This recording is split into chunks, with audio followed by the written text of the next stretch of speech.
Vijana vijana, wamama wamama, wazee I want to say I bring my condolences on the loss of our party leader. I am one of the founding members of ODM. Niliingia bunge when ODM was formed. And I'm one of the people who fought alongside Baba as a youth ili tulete ODM. Ningetaka kusema hivi, our unity is our strength. So let us continue united kama ODM. Even though Baba ameenda, lakini ametuacha na sera, values na principles.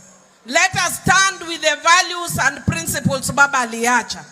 Na one of the principles Baba aliacha ni demokrasia. Nimesikia hapo Babu Owino ameongea akisema hapo mbeleni atataka kuwa party leader. Hakuna shida hapo, because there is no problem for him to say, because ODM is a democratic party. And when the time comes, ataomba. Lakini kwa sasa tuko na the youth leader Honorable Oburu Odinga.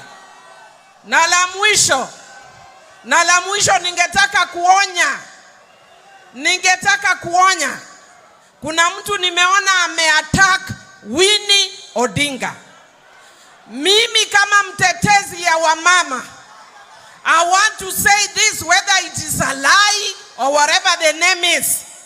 Nimeona you like harassing women, but where Millie Odhiambo is, we will deal with you head on. Asante, you will not touch. Hey, you not waja kunimbia Santa.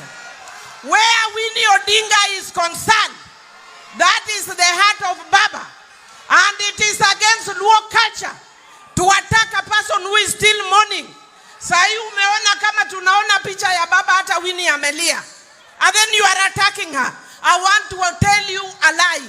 You attack Winnie Odinga, you attack Millie Odhiambo na wamama wa ODM. Asanteni sana. Let Baba rest his peace. Asante Madam Whip, tuko hapa na